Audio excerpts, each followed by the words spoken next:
생각보다 시간이 많이 걸리네요. 내친 김에 그냥 다 합시다. 자, 6번 36페이지에 있는 6번 문제 보겠습니다. A시의 지방의회는 근래 들어 음주와 흡연을 즐기는 청소년 수가 현재 증가함에 따라 담배 자동 판매기 설치 금지 조례를 의결하였다. 동조례안 4조에는 이제 이 금지 조례에 나오면은 이게 또 조례가 적법하냐 위법하냐 여부를 따져 묻는 것이구나 딱 이렇게 직감하시고, 동조례안 4조에서는 담배 자판기는 성인들만이 출입할 수 있는 업소를 제외한 A시의 전 지역에 설치할 수 없다 라고 규정하고, 경과 규정으로 조례안 부칙 2항에서 이 조례 실시 전에 설치된 자판기는 시행일로부터 3월 이내에 철거해야 된다. 청소년이 이제 그 담배를 목표로 하기 위해서 성인들만 출입하는 업소에만 그 담배 자판기를 설치하고, 나머지 지역은 전 지역에서 담배 자판기 설치 없다고 하고, 이 조례 시행 전에 성인들이 많이 출입할 수 있는 업소를 제외한 다른 지역에 설치된 자판기는 이날로부터 시행일로부터 3월 내에 철거해야 된다, 이런 내용입니다. A시의 지방자치단체장들은 동조례안이 법률의 근거가 없이 제정되었고, 아울러 담배 소매업 종사자들의 직업 선택의 자유와 재산권 침해는 위법한 조례다. 이제 이 부분을 여러분 이제 검토를 해야 될 상이죠. 이런 이유를 첨부해서 조례안을 이송받은 지 20일 내에 저의를 요구했고, 지방의회는 계속 나온 내용입니다. 제2요구에 대해서 재의결을 해서 확정했다, 이런 거고, 지방자치단체장은 지방의회 재의결에 대해서 행정소송을 제기하려고 한다.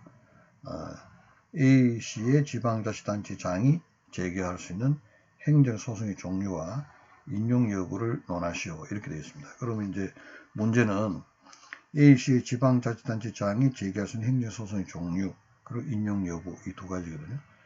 또 이래서 진도가 안 나가는데 또 한번 설명합시다. 여기 물을 때 행정소송의 종류가 뭐냐면 행정소송의 종류는 뭐다, 이런 식으로 답이 나가야 되고, 인용 여부에 대해서 논하시오 하면은 지방자치단 제기하는 소가 그 행정소송에서 아마 이제 여기 같은 경우는 쭉 공부를 했지만 지방자치단체장이 지방의회를 대상으로 지방의회가 제정한 조례가 무효이다 라고 해서 대법원에 확인을 구하는 소를 제기할 거 아닙니까?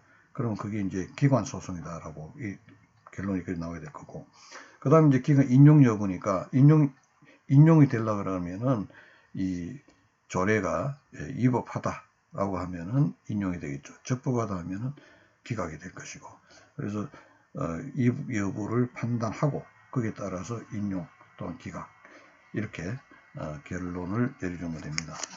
이제 그래 되면 이 사안에서 이제 지방자치단체장의 주장이 뭡니까? 이 조례는 위법한 조례다. 재산권 침해는 이렇게 되어 있거든요. 또 법령이 근거가 없다. 그래서 과연 이 조례가 과연 법령이 근거가 없는가라고 보는 겁니다. 그래서 조례의 위법 여부를 따질 때 뭘 받냐? 세 가지 한다고 했죠. 조례의 사항적 범위를 지키고 있는가, 기관 위임된 사무에 대해서 조례를 제정해서 하는 경우에는 조례 제정의 사항적 범위를 벗어나서 위협하다, 이렇게 되는 거라고 했죠. 계속 반복합니다. 그 다음에 이 조례가 주민의 권리를 제한하거나 의무를 부과하는 내용일 때는 반드시 법령에 위임이 있어야 된다. 물론 그 위임 같은 경우에는 이제 포괄적 위임도 가능하다고 했고, 그러나 또 이제 기관 위임된 사무를 조례로 제정할 때는 구체적 위임이 된다, 이제 이런 이야기 있었습니다. 그 위임이 있는가 봐야 되고, 그다음 세 번째는 이 조례 자체가 예를 들면 헌법을 위반했느냐, 이 사안 같은 경우에 헌법이 인정한 직업 선택의 자유와 재산권을 침해해서 그런 위헌적 위법한 어떤 조례냐 여부를 따져야 되는 거죠. 그렇게 이제 관점을 하면 밑에 그 법령을 안 하고 그냥 설명을 하는데, 자, 우리가 있게 됐습니다. 담보의 제조와 판매 사업 국가의 전매 사업입니다. 지금도 그렇죠. 그리고 국가에 설치된 담배 인상공사의 권한에 속한다고 되어 있고, 그 다음에 담배의 도매업의 등록 및 소매인 지정. 여기 이제 담배 자동 판매기에 설치인 게 소매인 지정에 해당하는 사항인데, 재정경제부 장관, 옛날 법이기 때문에 재정경제부 장관이에요. 재정경제부 장관의 권한으로 되어 있다. 우리가 지방 어떤 사무의 성질이 이게 국가사무냐 지방자치의 사무냐 이렇게 할 때는 권한규정을 먼저 본다고 그랬죠. 그래서 처분의 근거 법령인 권한규정, 재정경제부 장관의 권한으로 되어 있다. 그러면 이게 담배 판매의 소매인 지정, 예를 들면 자동 판매기 설치에 담배 자동 판매 설치에 관한 어떤 그런 사무는 국가의 사무구나, 이제 이렇게 됩니다. 국가의 사무고, 그 다음에 재정경제부 장관은 그럼 국가 사무면은 이게 함부로 재정할 수 없는데, 봅시다. 근데 기관 위임된, 국가의 사무가 기관 위임된 어떤 그런 경우에는, 반드시 법률의 위임이 있어야 조례로 제정할 수 있고, 그 위임이 없으면 조례를 제정할 수가 없다고 했습니다. 그리고 이때 위임인 반드시 구체적인 위임입니다. 행정입법이 되기 때문에 구체적인 위임이 된다라고 이야기를 했습니다. 그걸 기억을 하시고, 재정경제부 장관은 담배사업 시행령에 대해서 지정을 시장구청장에게 위임을 했다. 그 다음 담배사업의 심사사항은 소매인 지정기준이나 이런 것을 시행규칙에 정하도록 되어 있는데, 불량인 담배 사업 시행 규칙 11조 1항 별표 2에 자동 판매기란에 자동 판매기는 이를 일반 소매인 또는 구매 소매인으로 보아서 소매인 지정 기준을 정하도록 있으며, 청소년 보호를 위하여 지방자치단체 조례가 정하는 장소에 자동판 설치할 수 없도록 규정하고 있다. 이거 보면은, 이게 법령에 의해서 조례가 그럼 위임이 되느냐인데, 담배사업법 시행령, 시행규칙, 족교법 시행령, 시행규칙을 통해 가지고 시행규칙에서 청소년 보호를 위하여 지방자치단체가 정하는 장소에 자동판매 장소에는 자동판매 설치할 수 없도록 규정하고 있다. 그래서 자동판매 설치하는 장소를 이 조례로 제정할 수 있도록 위임을 해놨어요. 그래서 이거는 국가의 사무인데 이거를 국가사무는 원칙적으로 조례로 제정할 수 없는 사항인데 한데 법령에서 위임한 기원을 할 수 있다고 되었으니 했는데, 여기 이렇게 과연 법령에서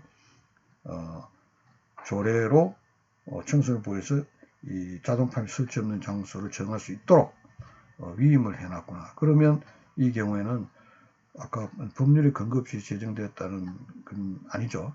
이게 담배 사업법 또 시행령, 시행규칙에 연차적으로 위임을 받아가지고 조례를 정한다고 했으니까 조례로 정할 수 있는 법률의 근거가 마련되어 있다. 그래서 법률 유보 원칙은 문제가 없다라고 됩니다. 그런데 밑에 보면 지방자치법 구조에 의하면 청소년 보호와 정진에 관한 사무는 자치사무예요.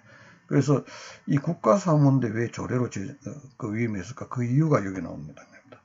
담배 자체의 어떤 이 도매인, 소매인 어떤 지정 이런 것들은 국가사무이지만 청소년이 담배 피우는 것은 청소년의 보호를 위해 가지고 규제를 할 필요가 있죠.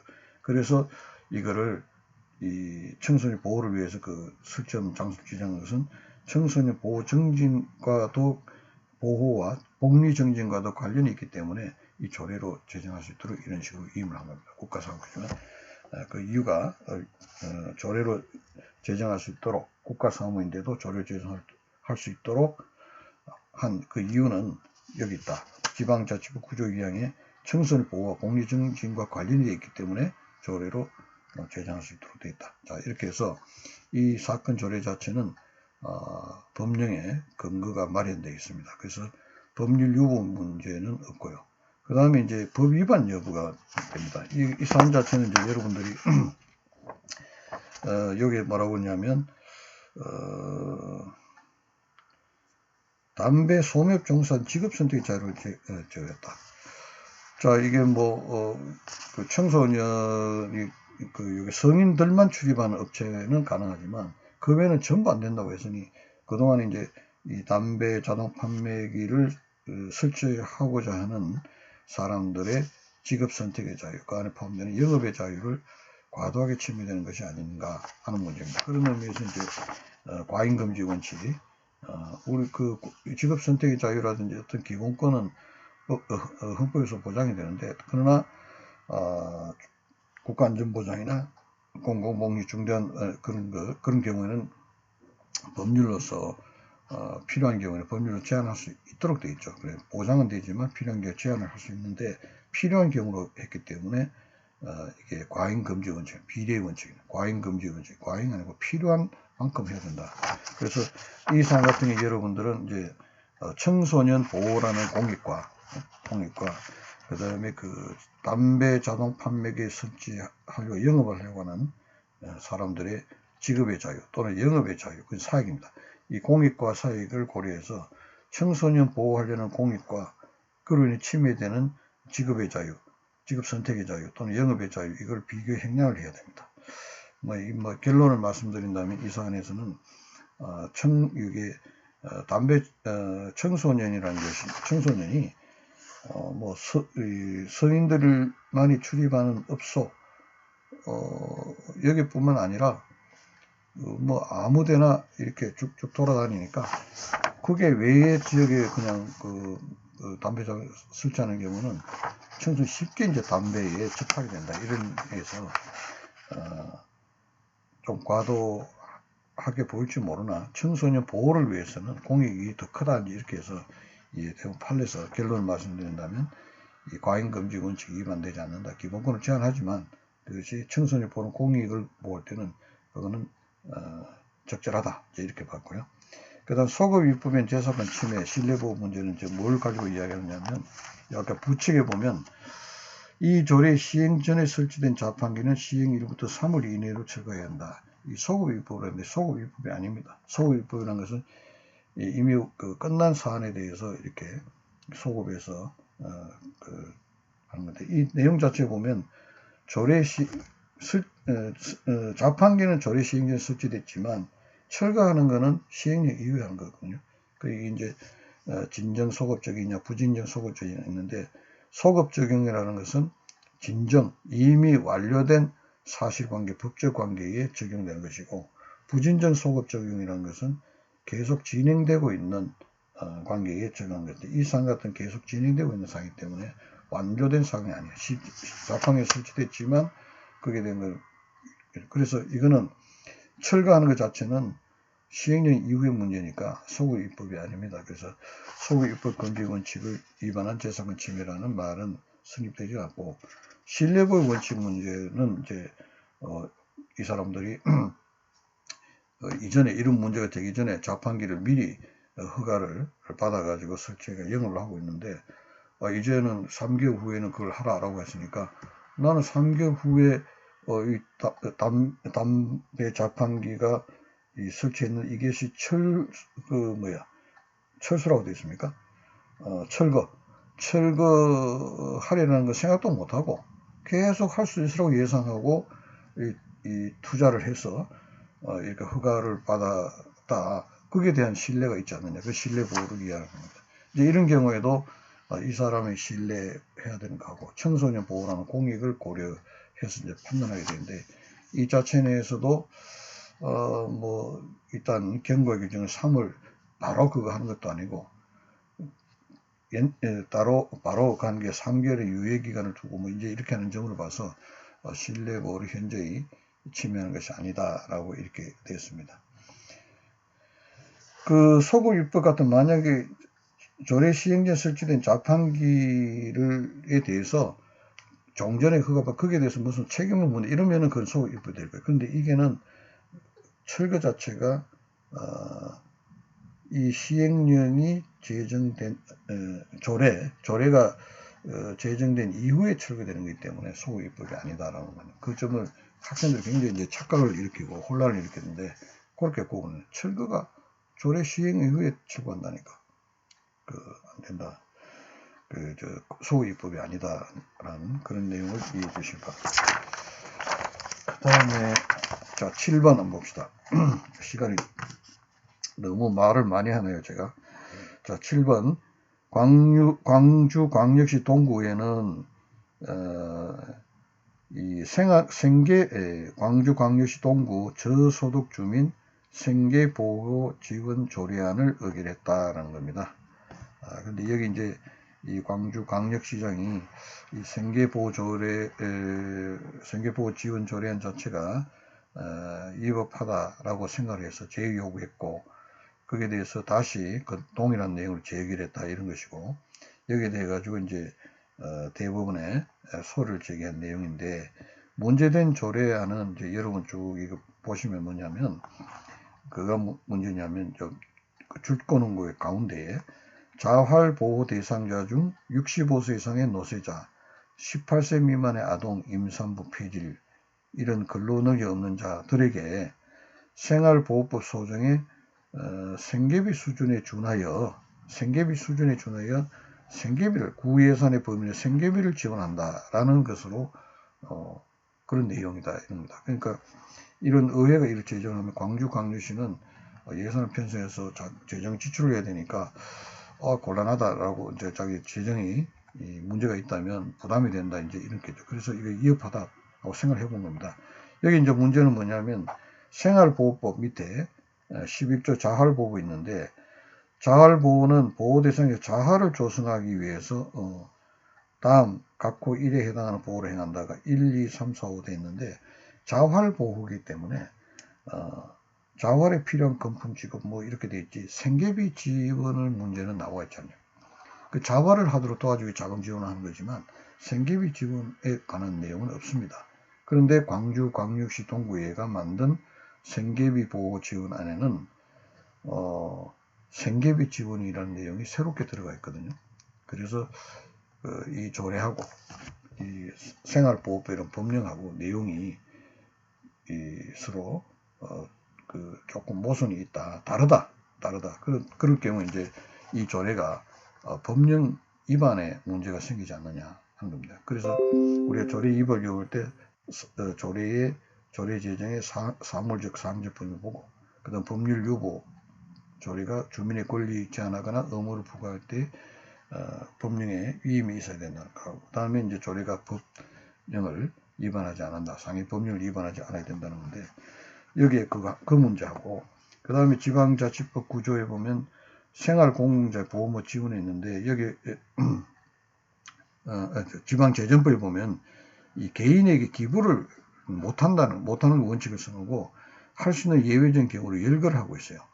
그래서 이게 개인에게 기부하는 것 아니야, 생계비 지원하는 것이. 그러니까 지방재정법은 기부를 제한하고 있는데 그 위반이고, 생활보호법 그 법령 위반이다, 이 조례 내용 자체가 이렇게 주장한데, 보면은 지방재정법 14조 기부 또는 보조 제한합니다. 그래서 법률의 규정이, 그러나 이런 경우에는 할 수 있다는데, 법률의 규정이 있다, 국고보정 뭐 이렇게 네 가지 있습니다.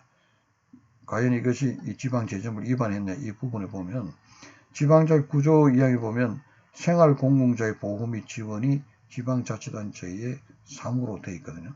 그러니까 생활공공자 보호를 위해 가지고 지방자치법이란 법령 규정이 있는 거니까 개인에게 예를 들면 기부나 보조를 할 수가 있다는 거죠. 그래서 지방재정법 14조를 위반한 것은 아니다. 이 경우에는 지방재정법 14조 1호에서 그 재원 지출할 수 있도록, 보조금을 주거나 공금 지출할 수 있도록 허용이 돼 있어서 법 위반이 아니다라고 이렇게 되고, 그 다음에 이제 주로 생활보호법 문제인데, 이제 이 문제는 지난번 할 때 지방자치단체가 제정하는 조례는 자치법의 성격, 또 주민의 대표기관 의회에서 제정한다는 그런 점에서 법률에 준하는 성격을 가지고 있다라고 했습니다. 그래서 법률 우위 원칙, 법우위 원칙도 일반 행정입법에서의 법우위 원칙과 같이 볼 수가 없지 않느냐라고 해서, 기억하신 대로 뭐 법률 선전론 나왔는데 그것이 최근에 와서는 완화된 선전론이 되면서 법률과 조례가 양립이 가능하면은 허용될 수 있다, 법 위반이 아니다, 이제 이런 이야기가 나왔죠. 그래서 이제 그 구체적으로 보는데 볼 때는 우선 법령이 있고 조례가 있는데, 규율하고 있는 내용 자체, 규율 사안 자체가 다른 경우는 서로 양립 여부 가능하죠. 규율 사안 자체가 다르니까 그런 건 당연히 가능하고, 그다음 규율 대상은 다르지. 규율 대상은 같지만 서로 규율하는 목적이 다르다. 이럴 때는 이런 경우에도 서로 목적이 다르기 때문에 이 지방자치단체가 그 목적 달성을 위해서 조례를 하고자 하는 그 목적이 법령에서 이 규율하고 있는 목적을 저해하지 않는다면 양립이 가능하다. 그래서 그 위법이라는 조례가 법률 위반했다는 문제가 생길 수 없다. 이렇게 되고, 또 세 번째 단계에 가면 규율 대상도 같고 규율 목적도 같다. 그러면 이제 조례의 내용이 법령과 서로 다르면 법령을 위반하다고 될 가능성이 굉장히 높죠. 그러나 이제 그런 경우에도 법령의 취지가 이러한 기준을 정해놓은 것이 전국적으로 이렇게 하라는 취지가 아니고 하나의 어떤 최소한도의 어떤 기준을 제시하고 지방자치단체 실정에 맞게 가중 또는 감경할 수 있도록 그렇게 하는 여지를 둔 것으로 그렇게 해석할 수 있다면, 그런 경우에는 조례의 내용이 법령과 서로 다르더라도 이 조례가 법령에 위반한 것을 볼 수 없다. 이런 내용 이야기를 했습니다. 이 사안 같은 경우도 생활보호법에서 하고 이 광주광역시 동구의회의 생계보호지원조례안은 규율 대상과 규율 목적이 같습니다. 같다. 그런데 그렇다면 과연 이 생활보호 취지가 이 생계비 지원에 관한 내용을 지금 그 지원 내용에 1호, 2호, 3호 있는데 거기에 열거를 하지 않고 있는데, 그러면 이 취지가 지방자치단체로 하여금 생계비 지원은 절대 안 된다는 그런 취지냐? 그건 아니라는 겁니다. 여기서 생활보호법 11조에서 제시하고 있는 이 내용은 최소한 어떤 기준이고, 지방자치단체의 재정에 기록하면은 생계비 지원하는 것을 굳이 막을 이유가 없죠. 그런 의미에서 이 법령의 취지 자체가 전국적으로 통일적으로 이렇게 꼭 하라는 취지가 아니라 지방자치단체의 어떤 지역의 실정에 맞게 가중하거나 감경할 수 있다는 그런 취지로 보이기 때문에 감경은 안 되겠구나. 이게 최소한의 기준이니까. 더 주는 거니까 이걸 뭐라고요? 수익 초과조례입니다. 그죠? 수익 초과조례는 별도의 또 법률 요구가 필요 없죠. 그래서 이 사안 같은 경우 이 조례는 위법하다. 생활보호법을 위반한 조례라고 볼 수 없다라고 이렇게 되는 겁니다. 그럼 대부분의 소치 얘기하면은 이제 대부분에서는 어떤 판단을 하게 될까? 한다면 이 사건 조례는 지방제주법 14조를 위반하거나 또는 생활보호법 11조를 위반한 사실이었기 때문에 적법한 조례다 이렇게 되겠죠. 결론은 그렇게 되고 그 과정은 여러분들이 아까 얘기 들었으면 됩니다. 그 다음에 8번은 봅시다. 8번과 이제 9번은 같은 내용인데 봅시다. 8번은 이 차고지 조례. 이게 저는 이 문제를 그동안에 항상 중간 시험에 이 문제를 꼭 출제를 하고 있었는데 자 봅시다. 수원시 의회는 수원시 차고지 확보 등에 관한 조례를 의결했다. 그 내용은 다음과 같다 이렇게 됩니다. 자, 자동차 보유자는 이 자동차 종류별로 또 건설기계 보유자는 또 여러 년에 차고지를 확보해야 된다. 이게 이제 조례입니다. 그 주민들로 하여금 수원시의회가 수원시에 사는 주민들에게 자동차 보유자와 건설기계 보유자는 반드시 차고를 확보해야 된다. 그 다음에 확보해야 할 차고지 면적 위치 요건은 조례안 시행규칙에 정한다. 라고 이렇게 됐다는 겁니다. 그 다음에 이제 그 조례안 시행규칙에는 이런 내용이 있고, 그 다음에 그 다음하고 보면 자동차 등록 및 건설기계 등록 변경 신고를 하려는 자동차 건설기 보유자는 차고지 확보 입증서를 제출해야 되고, 차고지 확보 입증서를 미제출은 등록 신고의 거부 사유로 본다. 자, 이게 이제 차고지 확보라고 하고, 차고지 확보 서류를 가지고 제출을 해야 건설 자동차나 건설기계 등록 변경 신고를 해준다. 만약에 차고지 확보 증빙 자료를 내지 않으면 자동차 등록과 건설기계 등록 변경을 거부한다 라고 돼 있으니까 자동차 건설기계 등록 변경을 바꾸지 않은 사람은 반드시 차고지를 확보해야 된다는 의무를 가지게 됩니다. 그죠? 자, 차고지 확보 이 조례가 수원시의회가 제정했는데 수원시 주민들에게 차고지 확보 의무를 부과하고 합니다. 자, 이런 내용의 조례 같은 경우에는 주민의 권리를 제한하거나 의무를 부과하는 또는 벌칙을 부과하는 그런 조례는 반드시 법령에 위임이 있어야 된다고 했어요. 그래서 이 조례의 위법 여부를 따진다면 이 과연 법령이 위법한가 보고 그 다음에 이제 이것이 법을 위반한 사실이 없는가. 뭐 그 앞에 이제 이거 수원시 의회가 있으니까 수원시라는 지방자치단체의 어떤 자치 사무에 관한 그런 내용이냐. 이걸 봐야 되겠죠. 우선 이 사안에서는 자치 사무에 관한 것이다. 라고 이제 전제를 하고 이제 시간이 없으니 그렇게 보고 보겠습니다. 여기 보면 법령에 이제 차고지 확보라는 의무를 주민에게 부과하려면 법령에 근거가 있어야 되는데, 위임이 있어야 되는데 그게 있느냐 보는 겁니다. 그리고 자치 사무에 관한 그 위임할 때는 우리가 이 구체적 위임이 아니라 포괄적 위임도 가능하다고 했거든요. 이게 좀 했습니다. 그런 의미에서 이제 봅시다. 참고사항 보면 도시교통정비 촉진법에 보면 이렇게 시장 등으로 하여금 도시교통에 원하는 소통, 교통시 효율적 이용을 위해서 쭉 이런 거 할 수 있다고 하고 주차 수요 관리가 나오고 그 다음에 기타 이에 준하는 통행량 분산 또는 감소 방안 등의 교통 수요 관리를 시행할 수 있다 이렇게 규정하고 동법 19조 10의 제3항은 교통 수요 관리에 관하여 법에 정한 사항을 제외하고는 조례로 정할 수 있다라고 해서 도시교통정비촉진법 19조 10의 제3항에서 조례에 위임을 했습니다. 교통수요 관리라고 했어요.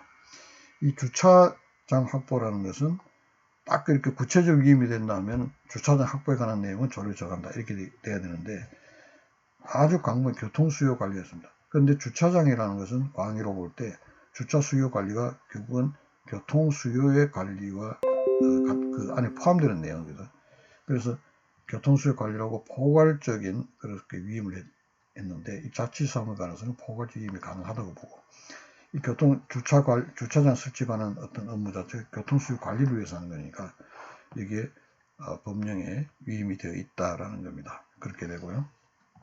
그래서 이게 주차장 관리 확보 등에 관한 그런 내용의 조례를 제정할 근거는 법령상의 근거는 마련이 되어 있다. 그럼 그 다음에 이제 그렇다면 이 조례의 내용이 과연 법령을 위반한 바는 없는가 봅니다. 자, 이런 내용에 여기 보면 조례안 시행규칙에서는 자가용 자동차 중 승차 정의 16년 미만의 승용차 자동차와 적재 정량 2톤 미만의 화물 자동차까지 차고지 확보의 대상 확대를 하고 있습니다. 확대를 했고, 근데 밑에 보면 자동차 법령에 보면 승차 정의 16 이상의 승합 자동차와 적재 정량 2톤 이상의 화물 자동차를 차고지 확보 대상으로 한다고 차고지 면적 이렇게 한다 되어 있거든요. 여기 보면 16인 이상 승합 자동차, 적재 정량 2.5톤 이상의 화물 자동차인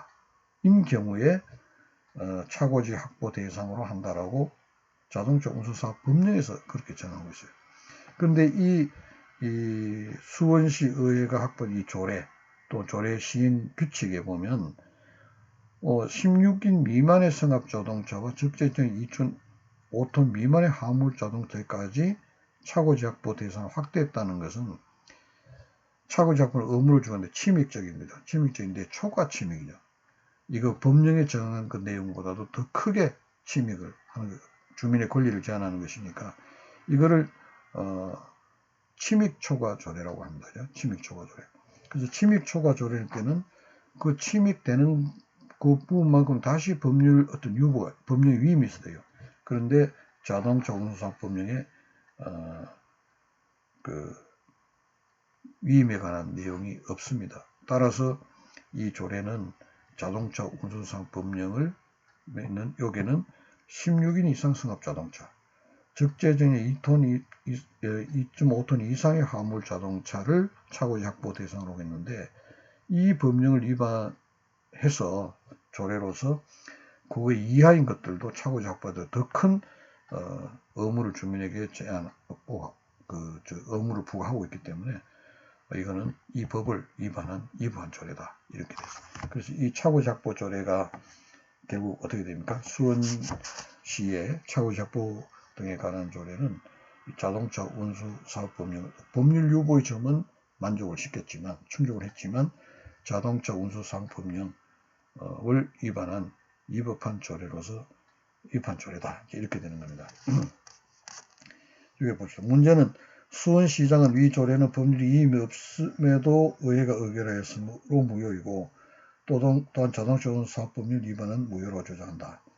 자, 법률에 위임이 없음에도 의회가 의결한 건 아니죠. 아까 말한 여기에 참고사항 1의 밑에 보듯이 이 도시교통정비촉진법 19조의 10제 4망에 의해 가지고 포괄적이지만 조례로 처가도 위임이 되었으니까 위임이 있죠. 그래서 의회가 의결했으니까 유효하고. 그러나 자동차 운수사업 법령, 여기 밑에 자동차 운수사업 법령에 보면 자동차 확보 대상을 이러이러한 경우라고 제한을 해놨는데, 그거보다도 넘어서가지고 더 큰 제한을 하고 있고, 그 더 큰 제한을 하려면 법령에 위임이 있을 텐데 그 위임은 없고, 따라서 결국은 그 위임 없이 이거 내용을 하기 때문에 자동차 운수사업 법령을 위반한 위법한 조례다, 이제 이렇게 됩니다. 밑에는 뭐 다음 나오겠지만, 조례안 제의의 무효 확인 소송을 제기해서 위인의 이입을 확인되었다면 대부분 이 확인된 부분에 하나의 무효 확인 파견을 선고할 수 있는가? 그게 아니고 전체 조례안에 대해서 무효 확인 판결을 합니다. 왜냐하면 법원에서 일부만 하면 그 자체가 그 지방자치단체의 어떤 권한에 대해서 침해하기 때문에 그 전체를 수원시 의회에서 조례 의결에 자기들이 내용을 결정해야 되죠. 그 법원이 내용을 이렇게 할 수 없으니까 뭐 다음 시간에 이야기 되겠습니다. 어쨌든 여기서 상세 내용 그때 하겠는데, 대법원은 조례안의 일부가 무효로 인정이 되면 전체를 무효화시킵니다. 그래서 그 다음에 이제 그 9번의 내용도 같은 내용입니다. 이게 사업자 A가 염색공장 건설에서 조업 중인 울산광역시하고 경기도 사는데, 이제 그 지역 환경 기준, 공장하면서 여러 가지 배출 환경에 유해로운 배출물이 나오게 되는데, 거기에 대해서는 배출 허용 기준을 법령에서 정해놨죠. 그런데 경기도에서는 그 법령 허용 기준대로 하면 되는데, 울산광역시는 그 조례로서 그 허용 기준보다도 훨씬 더 엄격하게 조례안 허용 기준을 만들어 놨다는 겁니다. 그래서 경기도에서 똑같은 공장할 때는 공장 전설 허가가 내려졌는데, 울산광역시의 경우에는 법령보다 더 엄격한 배출 허용 기준을 설정해 놓고, 그게 요건을 충족시키지 못했다 해가지고 공장 전설 허가를 거부했다는 겁니다. 그래서 이 사업자 A가 경기도는 그런데 왜 울산광역시는 그렇게 하느냐, 형평의가 난다. 그 다음에 이제 울산광역시 조례 이게 위반한 거 아니냐, 이렇게 봅니다. 아까 이야기한 대로 법령이 정한 엄격한 배출 허용 기준, 그죠? 그게 법령이 돼 있는데 그거보다도 더 엄격한 조례를 제정한다. 이 조례는 배출 허용 기준을 딱 정해 놓는 것은 사업자 입장에서는 침입 조례죠. 침입적인 내용입니다. 그런데 조례가 법령에 정한 내용 것보다도 더 엄격하게 허용 기준을 하고 있다면 침입 초과 조례가 되는 겁니다. 그리고 침입 초과 조례가 되는 경우에는 그 침입되는 것만큼은 법령보다 더 하는 거니까 법령의 어떤 위임이 있어야 됩니다. 그래야 그게 그 법령을 위반한 조례가 안 되게 되는 거예요. 밑에 이제 이 사안에 보면 단서에서 이제 그 문제를 주고 있는 겁니다. 단 환경 관련 법령에서 정한 기준보다 조례에 의해 엄격한 배출 허용 기준을 설정할 수 있다는 법 규정이 없음을 전제한다. 이게 있어야 이제 문제가 답이 되는 거죠. 그래서 이 사건 같은 경우에 울산광역시의 조례는 초과 침입 조례에 해당하는데, 요게 환경관리 법령에서 법령에 정한 기준보다 더 엄격한 배출효용 기준을 조례로 설정할 수 있다는 그 위임이 없으니까 결국 울산광역시의 그 조례는 법령을 위반한 조례로서 위법한 조례다 이렇게 되는 겁니다. 여기 보면 50회의 행정고시 문제라고 되어 있죠. 그러니까 이 내용을 가지고 우리가 공부한 내용을 오늘 좀 상세하게 설명해서 그 강의 시간이 많아졌는데 이런 식으로 여러분들이 문제를 풀어나가고 또 그냥 그 사고를 할 수 있는 거 배운 내용을 이 문제를 해결하는데 직접적 연결이 도움이 돼야 되니까 그냥 뭐 교과서나 이런 강의만 들어서는 안 돼. 그거 들은 거를 문제를 풀 수 있는 능력으로 항상 연결을 해야 된다. 그게 이제 그래야 공부한 목적을 달성할 수 있게 된다는 것을 염두에 두시고 열심히 공부하시기 바랍니다. 수고하셨습니다.